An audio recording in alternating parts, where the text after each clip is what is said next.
Hello, it's me again, and I wanted to come back to that topic of the other day, that imposter syndrome, the feeling that you're fake, because I realized that I was just all over the place, and I wanted to kind of sort it a little bit or summarize it.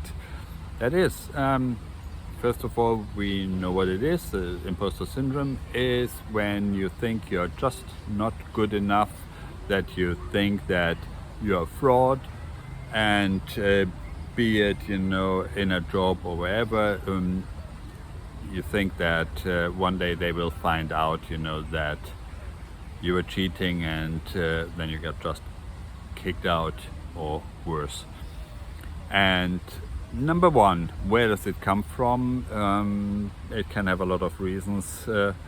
One thing that I believe, as a creative especially, that you always had to look for the validation. I mean, let's say, unless you're a performing artist, but even then, you always have to go around and look for the validation.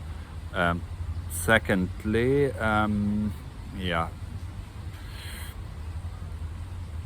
don't believe that it is just something normal, even if you hear about all sorts of people, famous actors and successful people suffering from that. It is still not normal. It might be a little bit more common, but it is definitely not normal, and it is definitely not acceptable as a state of mind. Now, next player, social media comes in. Some people say, social media is the great equalizer, but actually it's the great amplifier. It makes the poor poorer, the rich richer. It makes the small problems bigger.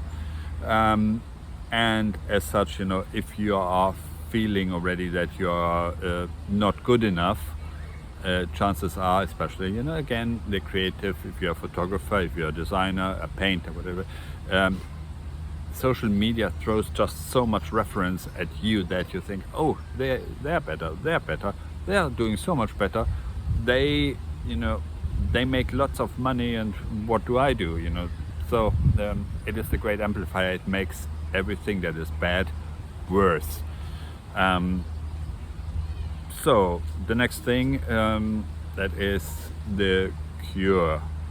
First of all, you should find a cure. You should not mask the symptoms or normalize it, or even come to the conclusion or being told, oh, it's actually a good thing because it keeps you on edge. No, fear is not a good motivation. It's actually the opposite. So what can you do? And here is where I am just an amateur, that keeps talking about things that actually, resonate with me, and that I feel, I like, that make me think. And I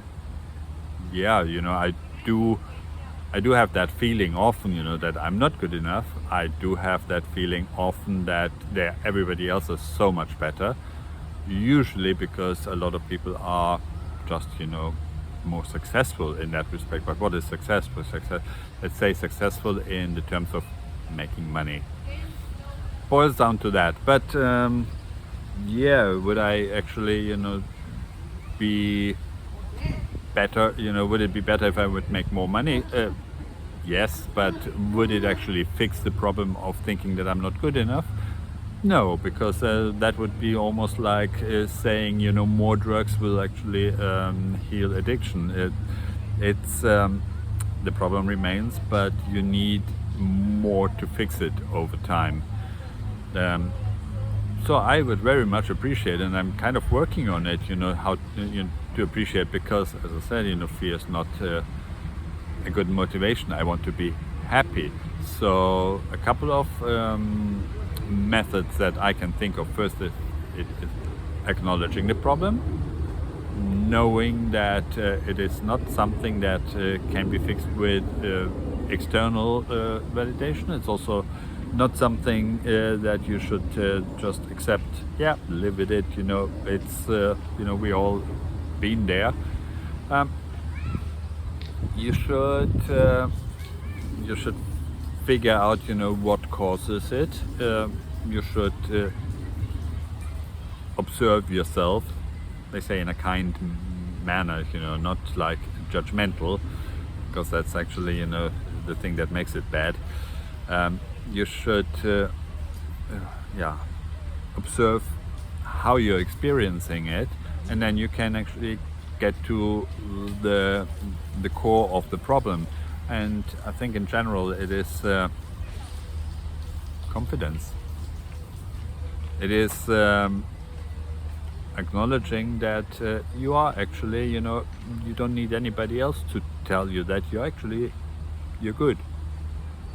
You really, there's something that you can do that other people can't do. Everybody has his niche, everybody has his specialties, talents, skills, all those things. And you are, as I said, you are the best version of yourself. So focus on that, be yourself, and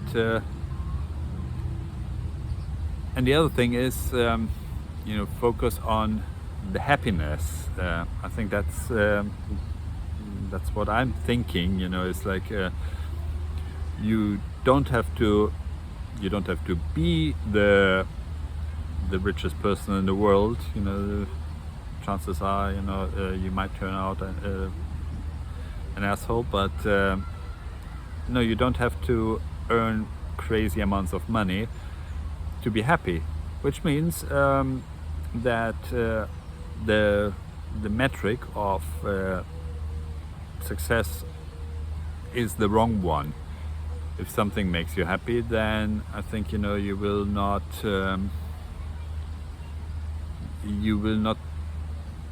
wonder whether you're good enough, because you don't have to be good enough for the others. You have to be good enough for yourself, and good equals happy, because let's face it, it's I think that should be the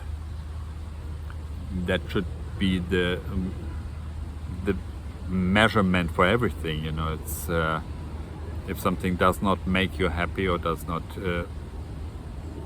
if something doesn't make you happy, then it's just not worth the time.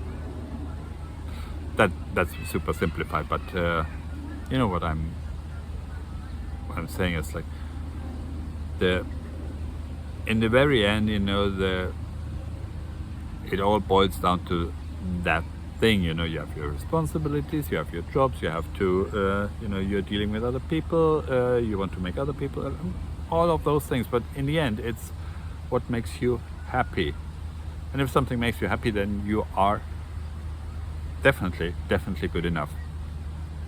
And I hope that kind of made more sense than what I've said before, or maybe the two videos together make sense, and I'll leave it at that. See you next time.